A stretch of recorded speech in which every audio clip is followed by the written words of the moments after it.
Hello friends, मेरा नाम अनु है।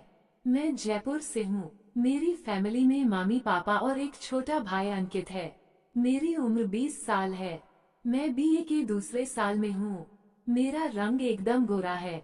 मुझे देखकर गली के लड़कों के उस्ताद खड़े हो जाते हैं और कई बार तो मैंने लड़कों को अपने उस्ताद मसलते हुए भी देखा है।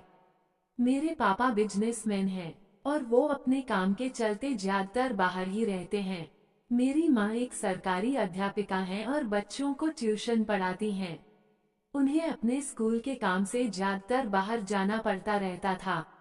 मेरा भाई बीए प्रथम साल में है। उसका एक दोस्त है। उसका नाम राहुल है। वो बहुत हट्टा कट्टा है और थोड़ा गुंडा टाइप का लड़का है। उससे कॉलेज में सब डरते हैं। मैं, अमन और राहुल हम तीनों साथ में ही कॉलेज जाते और आते हैं। मुझे राहुल काफी पसंद था। वो मुझे देखता रहता था और उसकी निगाहों को मैं पढ़ती रहती थी। मैं खुद भी उसे गर्म करने का कोई मौका नहीं छोड़ती थी। मेरी इन सब बातों को मेरा भाई अंकित भी समझने लगा था। एक दिन अंकित ने मुझसे पूछा, क्या तुम राहुल को पसंद करने लगी हो? मैंने कहा, क्यों पूछ रहे हो? वो बोला, राहुल अच्छा लड़का नहीं है। मैंने कहा, मुझे उससे शादी नहीं करनी है। वो समझ गया और बोला, अच्छा मतलब उसे टाइम पास आइटम समझती हो? मैं हंस दी और उससे बोली, हाँ तुमने सही समझा है। मेरे भाई ने कहा, मगर वो तुम्हें गलत नजरिए से देखता है। मैंने कहा, तो क्या हुआ, मैं कोई गेस थोड़ी न जाऊंगी। उसने मुझसे कहा, ठीक है, जैसा तुम ठीक समझो। अब मेरा भाई भी इस बात को समझ चुका था कि मैं समीर से खेलना चाहती हूँ।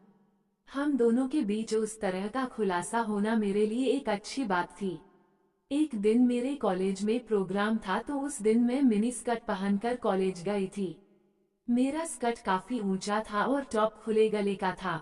इसके साथ ही मैंने अंदर कुछ भी नहीं पहनी थी।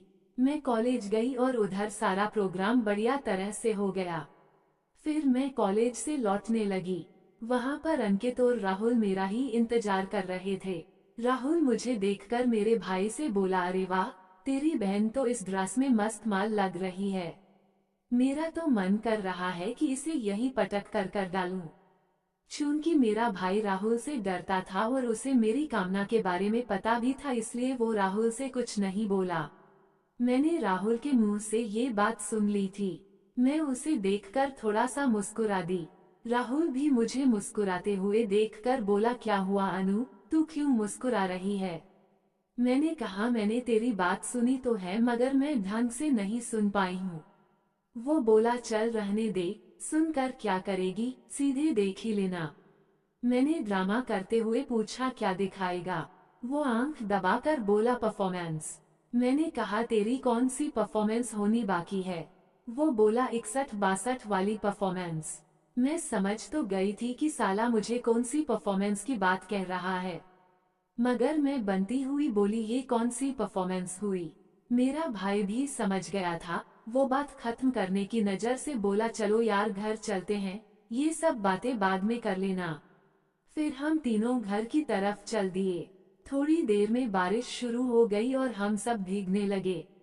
हमने सोचा कि चलो आज बारिश में भीगते हुए ही घर चलते हैं। पर मैंने तो आज अंदर कुछ नहीं पहना था और बारिश की वजह से मेरे खरबूजे साफ दिखने लगे थे। मुझे आज राहुल से खेलने का मन करने लगा था। मेरी मम्मी आज घर पर नहीं थी, वो अपने स्कूल के काम से शहर से बाहर गई हुई थी और मेरा भाई मेरे लिए कोई समस्या नहीं था। राहुल मेरे खरबूजों को घूर रहा था और मैं भी उसे दिखा रही थी। ये सब मेरा भाई रोहन भी देख रहा था। वो समझ चुका था कि आज उसकी बहन की मस्त वाला खेल खेलने वाली है। हमारा घर राहुल के घर से पहले पड़ता है। थोड़ी देर बाद हमारा घर आ गया। राहुल ने कहा कि मैं भी यहीं रुक जाता हूँ, थोड़ी देर बाद घर चला जाऊंगा, बारिश बहुत तेज हो रही है। ये कहकर राहुल भी हमारे घर ही रुक गया। तभी मैंने देखा कि जो कपड़े मैंने आज सुबह धोकर सूखने डाले थे वो सब भीग गए थे और मैं जो कपड़े पहनी हुई थी वो भी पूरे भीग चुके थे। मैंने अपने ऊपर एक तौलिया लपेट ली। अंकित को छींक आने लगी। जब मैंने उसके सिर पर हाथ लगाकर देखा तो उसका सर काफी गर्म लग रहा था। भीगने के कारण उसे बुखार आ गया था। मैंने सबके लिए चाय बनाई और उसके लिए बुखार की गोली लाई और उसे दे दी। गोली और चाय लेकर वो अपने कमरे में जाकर सो गया और मैं और राहुल हॉल में बैठकर टीवी देखने लगे। मैं जानबूझकर राहुल से चिपक कर बैठ गई, जिससे राहुल का उस्ताद उठ कर मुझे नमस्कार कर रहा था। थोड़ी देर बाद राहुल ने मुझे पूछा कि क्या अंकित सो गया है। मैंने कहा हाँ, क्यों, क्या इरादा है?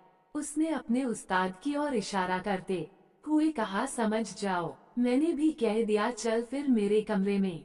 और मैंने उसका हाथ पकड़ा और अपने कमरे में ले गई।